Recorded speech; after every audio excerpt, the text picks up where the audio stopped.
Fala galera, hoje eu quero falar com vocês sobre a aplicação da segunda lei de Newton em trajetórias curvas. Então a primeira coisa que eu preciso lembrar é que a segunda lei de Newton relaciona força resultante com aceleração.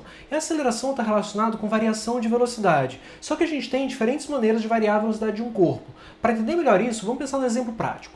Imagina que a gente está dirigindo um carro. Nesse processo, eu posso pensar em aumentar ou diminuir o valor da velocidade desse carro. Como? Pisando mais fundo no acelerador, onde eu deixo o carro mais rápido, ou pisando no freio, onde eu deixo o carro mais lento.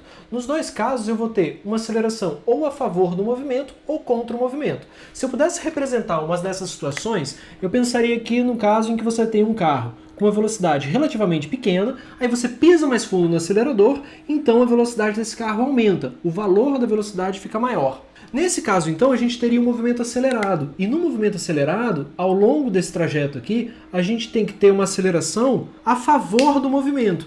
Ou seja, se eu pudesse desenhar uma aceleração, eu desenharia ali uma aceleração com o mesmo sentido da velocidade. Se a gente estivesse pensando no caso em que o carro está freando, a gente teria uma aceleração em sentido contrário da velocidade. Tanto no caso em que eu tivesse uma aceleração a favor do movimento, ou no caso que eu tivesse uma aceleração contra o movimento, essa aceleração aqui teria a mesma direção da velocidade, ou seja, seria uma aceleração tangente à trajetória. Por isso a gente chama essa aceleração de aceleração tangencial. Então preciso lembrar que a aceleração tangencial é um tipo de aceleração que está relacionado com a mudança no valor da velocidade. Se a gente quisesse calcular essa aceleração, é a aceleração que a gente sempre calculou no movimento uniformemente variado. Ou seja, qualquer equação que você utilizou no movimento uniformemente variado, você pode utilizar aqui. Para mim, a equação mais característica para calcular o valor da aceleração tangencial é dizer que a aceleração tangencial vai ser a variação da velocidade divididos pelo tempo. Assim, então, a gente pode calcular a aceleração tangencial. Claro que se você quiser, num problema, usar outra equação do move, pode. Qualquer equação que você estudou no movimento uniformemente variado se aplica para calcular a aceleração tangencial.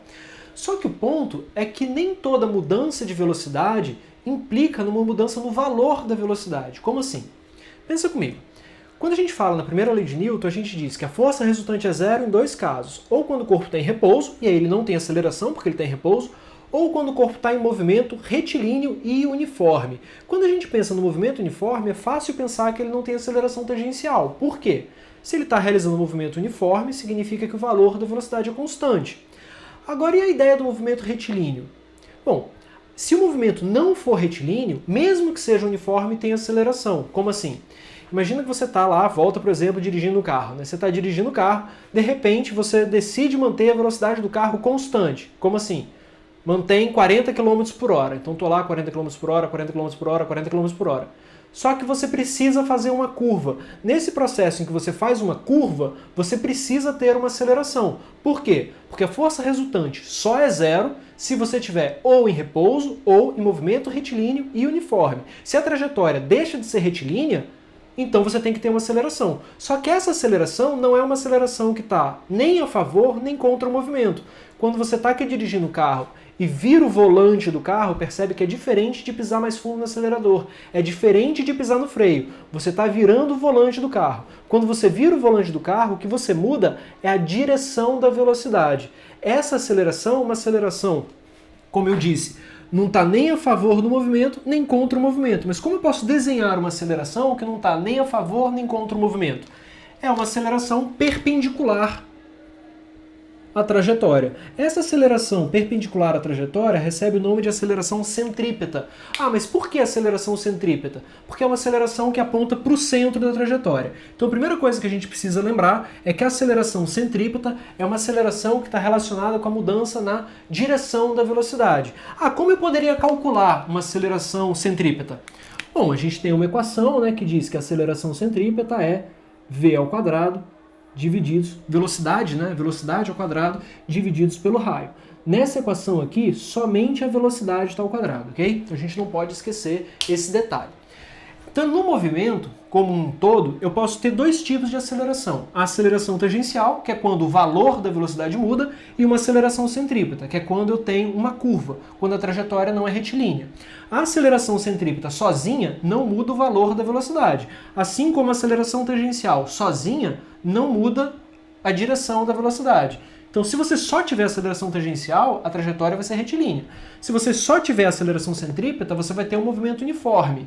São duas coisas, cada uma tem a responsabilidade de fazer uma coisa com o movimento. Se a gente pensar na segunda lei de uma maneira geral, a gente escreveria, né, que a força resultante sobre um corpo é massa vezes aceleração. Nessa equação aqui, qual a aceleração que eu uso? A tangencial ou a centrípeta?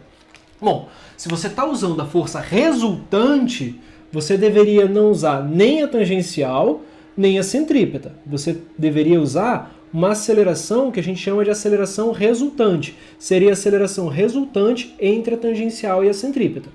Só que a gente pode desmembrar essa força resultante em duas resultantes separadas. Uma resultante que eu chamaria de resultante tangencial. Então, se você quiser utilizar a aceleração tangencial, você pode falar em força resultante tangencial. A força resultante tangencial, ou simplesmente resultante tangencial, é a massa vezes a aceleração tangencial. Por outro lado, você pode também decompor seu movimento e olhar só para o que está acontecendo com a aceleração centrípeta. Então, se o seu objetivo é estudar a aceleração centrípeta, você pode usar a resultante centrípeta, ou a força centrípeta, e dizer que essa resultante é igual a massa vezes a aceleração centrípeta.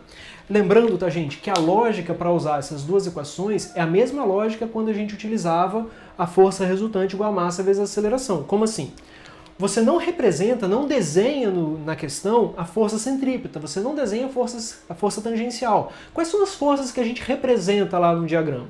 A gente representa força-peso, tração, força elástica, força elétrica, enfim, a gente representa as forças que precisam ser representadas.